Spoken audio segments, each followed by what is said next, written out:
right after I came out. I'm sitting in one of the first pews in the whole church, and the priest looked at me, and he started giving a sermon basically comparing murder to the sin of homosexuality. Them telling you that who you are is so bad that you are already going to go to hell, and it sticks with you. Now that I have your attention, I'd like you to know I love my beautiful wife. I love myself.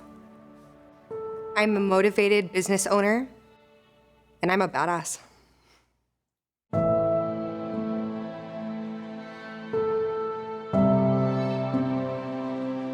My name is Stephanie Rosales, but you can call me Steph. I own an online training company called Killer Fit Camp. We actually focus on inclusiveness within the LGBT community.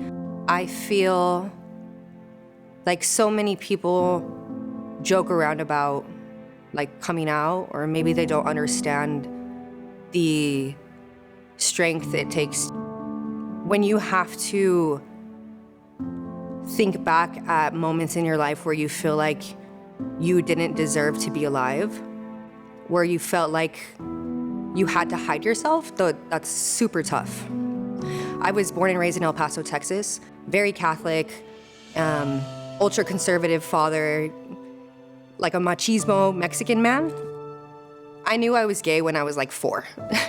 Like I had crushes on my big sister's cheerleader friends. Like I literally would put my dad's cologne on. Like who taught me that, you know? I didn't see it as anything bad until I started feeling like the pressure of society and religion on me. When I decided to have the courage to come out to my dad, I was around 13 years old. And that was probably one of the worst moments of my life. You have to sit and you have to look at yourself and think that you are a sinner, or you're wrong, or you're gonna go to hell, because that's what people are feeding you. You know, that's tough. There was self-harm.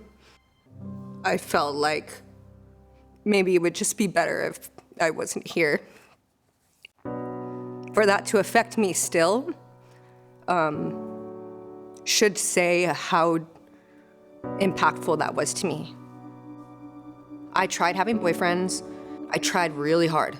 I tried the whole wearing dresses and painting my nails, and it didn't feel right. It wasn't me. There was resistance all the way up until I was in college. I was trying to figure myself out, but then I was trying to resist who I was. I remember going home to El Paso to see my sisters. They were the most accepting people in my life. And I asked them, like, can I cut my hair off? They're like, no, your hair's so beautiful, Steph. Like, we love your hair, just keep it long. It was like down to my ribs. Imagine being born in a mold and not loving yourself in that mold and having to face that every day. You know, looking at yourself and going, I don't like how I look. I hate how I look. As soon as I cut it off, I felt so liberated. I felt closer to who I am now than I had ever felt in my life. Now is the time to change. Now is the time to grow. Now is the time to embrace. My wife and I actually will be celebrating our 1-month anniversary tomorrow. We got married in Tulum, Mexico, and it was one of the most amazing moments of my life. I never, ever, ever, ever thought that my dad would come around. He even walked me down the aisle. I had a suit, he had a suit. We were walking arm in arm like bros because I became myself and I truly embodied who I was meant to be. That's when he truly saw me for me too. And he just said, you know what? I'm gonna love her, I'm gonna lose her. The right people will love you. You don't have to force people to accept you. The world is full of hate. We see that every day. But the world is also full of love. Be you. I don't know what happens after this earth. And so living your most authentic and true self is so important.